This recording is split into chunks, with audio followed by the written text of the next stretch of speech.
વિદ્યાર્થી મિત્રો, આજના લેક્ચરમાં મારી યુટ્યુબ ચેનલમાં આપનું સ્વાગત છે. આજનું લેક્ચર છે આપણું ધોરણ 10 ગણિત ચેપ્ટર નંબર 9 ત્રિકોણમિતિના ઉપયોગો, જેના સ્વાધ્યાય 9.1 નો દાખલા નંબર 15 આજે છેલ્લો દાખલો છે. હવે આજનો દાખલો જે આની પહેલાના 14 દાખલા ગણ્યા એના કરતાં તદ્દન અલગ છે. અત્યાર સુધીમાં આપણે શું શોધ્યું હતું? કદાચ નદીની પહોળાઈ શોધી હશે, બે બિંદુ વચ્ચેનું અંતર શોધ્યું હશે, ઊંચાઈ શોધી હશે. પણ આજના દાખલામાં આપણે સમય શોધવાનો છે. શું શોધવાનો છે? સમય. એટલા માટે અત્યાર સુધી ગણેલા કરતાં આ દાખલો સૌથી વધારે અગત્યનો છે.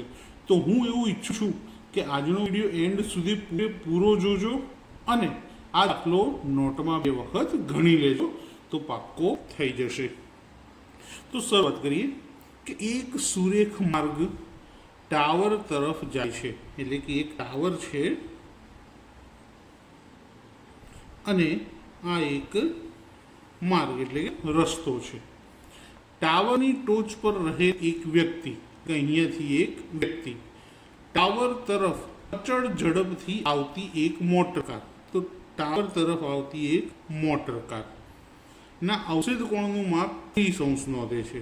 તો વ્યક્તિ મોટર કારનો ખૂણો કેટલો નોંધે છે? 30° નોંધે છે.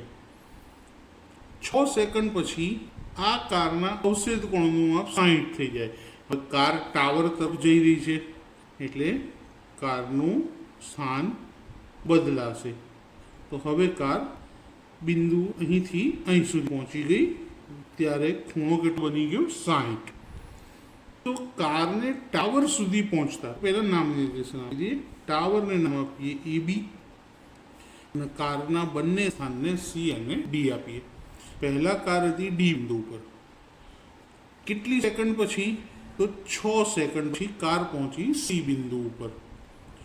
તો આ કારના અવક્ષેપ કોણનું માપ 60 થયું C પાસે.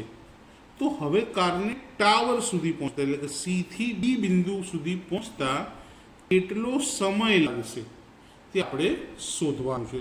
ટાવરની ઊંચાઈ આપી નથી કે કોઈ બીજું માપ નથી આપ્યું, ફક્ત 2 ખૂણા જ આપેલા છે અને D બિંદુથી C બિંદુ ઉપર પહોંચતા કેટલો સમય લાગે છે તે સમય આપેલો છે. બીજી કશી વધારાની કોઈ કિંમત આપી નથી. તો સૌથી પહેલા તો આકૃતિનું વર્ણન લખી દઈએ કે ધારો કે AB શું છે? ટાવર. AB બરાબર ટાવરની ઊંચાઈ h મીટર. મીટર લખવું હોય તો લખો, ના લખવું હોય તો કોઈ વાંધો નહીં. C અને D બિંદુ 2 કારના બિંદુઓ છે. આ પહેલું બિંદુ છે અને બીજું એટલે આ પ્રારંભિક સ્થાન. તો D બિંદુ D એ કારનું પ્રારંભિક સ્થાન છે. કયું બિંદુ પછી D થી ક્યાં પહોંચી હતી? C ઉપર. તો બિંદુ C એ કારનું અંતિમ સ્થાન છે. એટલે કે અહીંયાથી શરૂ કર્યું હતું એટલે પ્રારંભિક અને અહીંયા પૂરું કર્યું એટલે અંતિમ. ત્યારબાદ આપણી પાસે 2 ત્રિકોણ છે. પહેલો ABC અને બીજો ત્રિકોણ કયો બનશે? ABD. આ ત્રિકોણ બનાવવાનો નથી, યાદ રાખજો. તો સૌથી પહેલા ABC નું માપ જોઈએ કે ત્રિકોણ ABCમાં B ખૂણો 90 છે અને 190 હોવો જ જોઈએ, નહીં તો ત્રિકોણમિતિનો ઉપયોગ થાય નહીં. તો ખૂણો B બરાબર 90° અને બીજો ખૂણો C બરાબર 60°. ટેનનો ઉપયોગ કરીશું કે tan થીટા બરાબર સાબા છેદમાં પાબા. tan થીટાની વેલ્યુ 90 નહીં લેવાય એટલે કેટલી લઈશું? 60. તો tan 60° બરાબર 60ની સામેની બાજુ AB અને પાસેની બાજુ એટલે BC. tan 60ની કિંમત કોષ્ટક મુજબ જોઈએ તો મળે છે √3. AB કેટલા ધારેલા છે? H.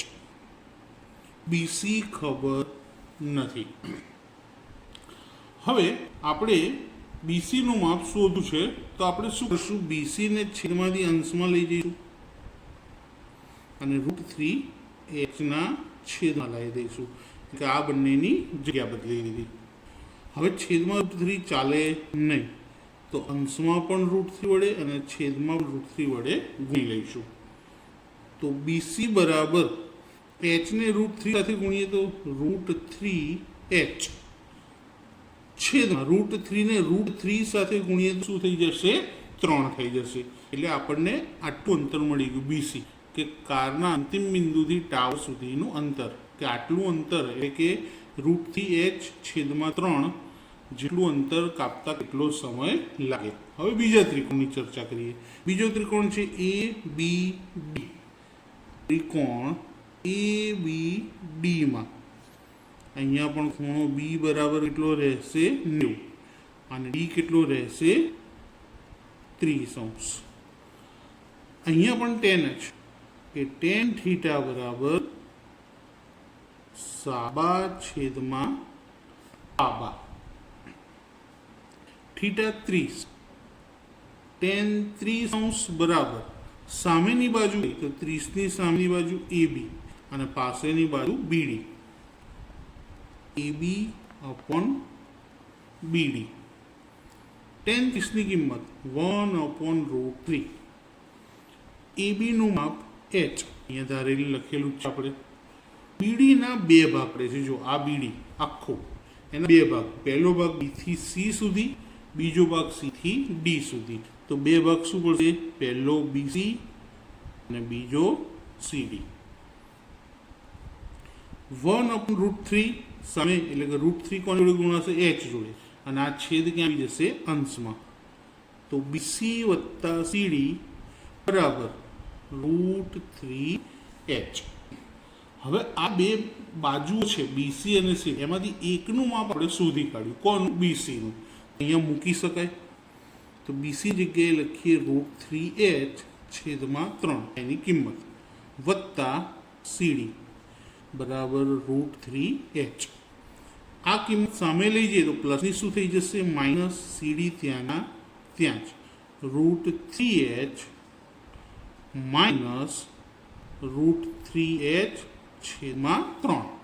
હવે બંનેના છેદ સરખા નથી તો ચોકડી ગુણાકાર, તો 3 ને આની સાથે ગુણવા પડશે. તો 3√3H ઓછા √3H જેમ હતા એમ, કારણ કે એના છેદમાં 3 આવેલા છે. હવે આખાના છેદમાં 3. તો આ શું મળ્યું આપણને? CD. આટલું અંતર કારે 6 સેકન્ડમાં કાપ્યું હતું D બિંદુથી C બિંદુ પર જવા માટે. તો લખીએ કે કાર દ્વારા 6 સેકન્ડમાં કપાયેલ અંતર CD બરાબર, હવે આ બંનેની બાદબાકી થઈ શકે. આ 3√3H અને આ 1 કહેવાય, લખાય તો નથી પણ 1 કહેવાય. તો 3 માંથી 1 જાય તો કેટલા રહેશે? 2. તો 2√3H અને છેદ તો જેમ છે એમનો એમ જ.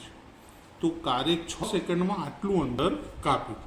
હવે જો સમજ કે આ અંતર કાપતા એને 6 સેકન્ડ લાગે, તો આટલું અંતર કાપતા કેટલો સમય લાગશે? પદ મૂકીને સમજી શકાય કે 2√3H/3 અંતર કાપતા લાગતો સમય બરાબર 6 સેકન્ડ.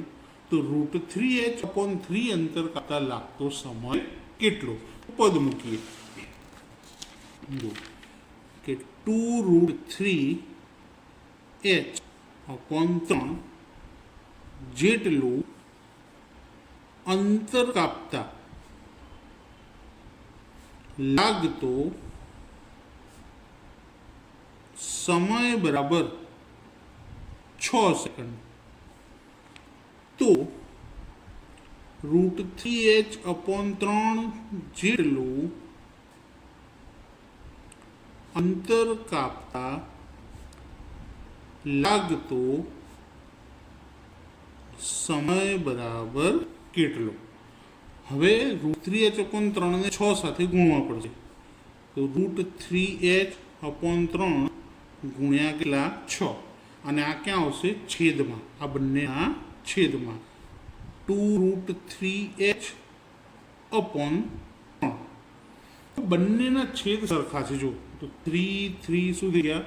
ઉડી ગયા. હવે વધ્યું એ લખીએ અહીંયા બાજુમાં કે √3h ગુણ્યા 6 છેદમાં 2√3h. હવે સિમ્પલ છેદ ઉડાડીએ. h ઉડી ગયા. √3 પણ ઉડી ગયા. 2 નો છેદ 6 ઉડાડે. 2 ના ઘડિયામાં 6 તો 2 તરી 6. તો કેટલા વધ્યા? ખાલી 3. તો 3 સેકન્ડ. તો જવાબ કીધીએ કે કારને ટાવર સુધી પહોંચતા 3 સેકન્ડ જેટલો સમય લાગશે. તો મિત્રો દાખલો થોડોક જુદો હતો અત્યાર કરતાં, એટલા માટે મેં કીધું હતું કે આખો વિડીયો જોઈ લેજો. તો મિત્રો વિડીયો પસંદ આવ્યો હોય તો મને જરૂરથી જણાવજો કે તમને કેવો લાગ્યો. અને જો પસંદ આવ્યો હોય તો એને લાઈક કરજો, તમારા ફ્રેન્ડ્સને શેર કરજો અને ચેનલને સબસ્ક્રાઈબ કરવાનું ભૂલતા નહીં. Thank you.